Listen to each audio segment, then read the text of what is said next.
Assalamualaikum warahmatullahi wabarakatuh. Good day to everyone watch this video. My name is Muhammad Bahtiar, and today I will complete my term on syntax presentation by explaining about two topics. Without further ado, let's start the video. Here are the outline of this presentation. I will explain about two topics.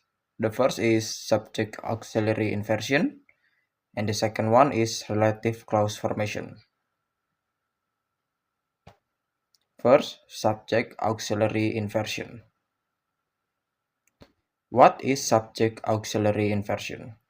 Subject auxiliary inversion is a grammatical operation used to form English interrogative sentence or question sentence.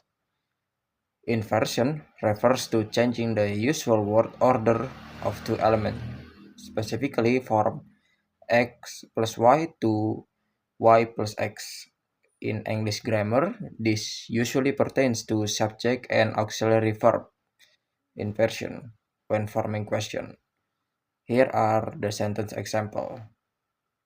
The normal sentence we have, he will win this fight. But in interrogative sentence, it changed into will he win this fight. Types of question in English. The first one, yes or no question. These are questions that expect a yes or no answer. For example, the normal sentence is Sue will earn a fair wage. If we change it into a interrogative sentence, it changes into will Sue earn a fair wage, which can be answered by yes or no. Note how will, the auxiliary, and Sue, the subject, switch place. This is what is called inversion. The next, we have information question.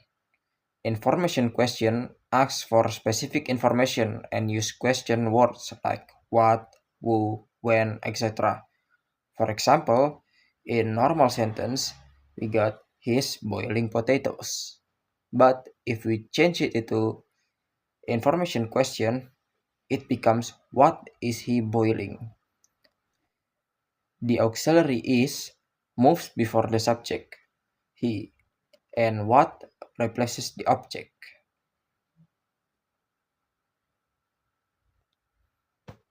Here are the syntactic tree of inversion.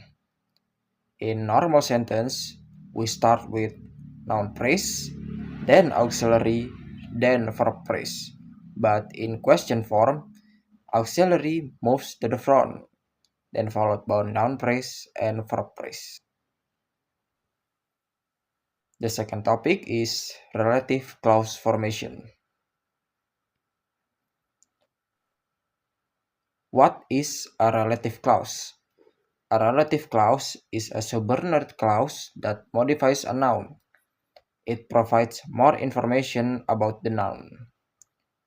Relative clause usually begins with a relative pronoun, like who, whom, that, or which.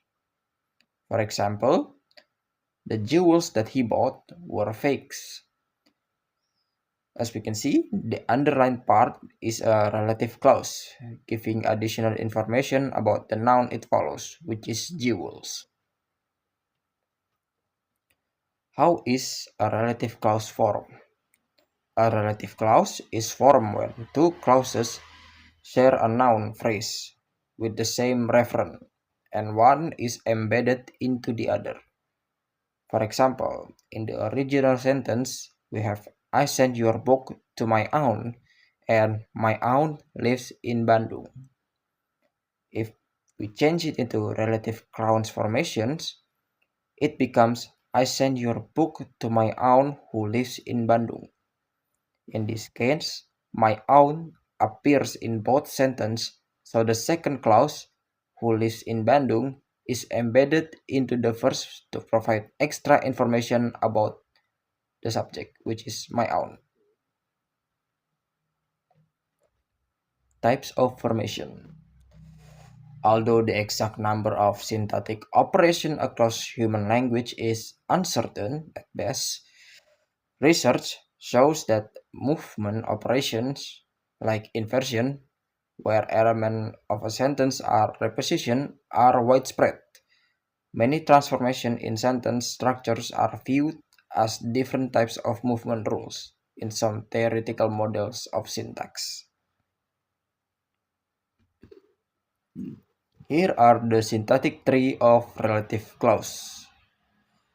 In this example, who sings in the choir modifies the woman and is embedded into the noun phrase, adding more information and turning it into a relative clause. In this video, I will also complete the task, which is to make a tree diagram of 5 different sentences. The first sentence, the quick brown fox jumps over the lazy dog. In this sentence, the is a determiner, quick is adjective, brown is adjective, fox is noun, jumps is verb, over is a preposition, the is a determiner, lazy is adjective, and dog is noun. The second sentence is the girl who is wearing a red dress is dancing. In this sentence, the is a determiner, girl is noun, who is a relative pronoun, is auxiliary, wearing is verb, is a determiner, red is adjective, dress is noun, is as an auxiliary, and dancing as a verb. The third sentence, Stefano saw the Yehezkiela with the telescope. In this sentence, Stefano is noun, saw is verb, the is determiner, Yehezkiela is noun, with as a preposition, the as a determiner, and telescope as a noun. The fourth sentence is she believes that the earth is round. In this sentence, she is a pronoun, believes is a verb,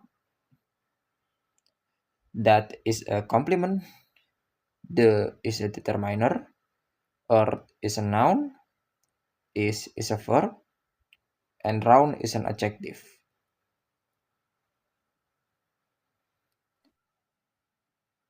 And last but not least, we have the fifth sentence. The house where I grew up has been demolished. In this sentence, the is a determiner, house is a noun, where is a VH adverb, I is a pronoun, grew is a verb, up as a particle, has as an auxiliary, been as an auxiliary, and demolish as a verb. That is the end of our presentation. If I make any mistake, please forgive me because I'm still a student and still learning. Wassalamualaikum warahmatullahi wabarakatuh.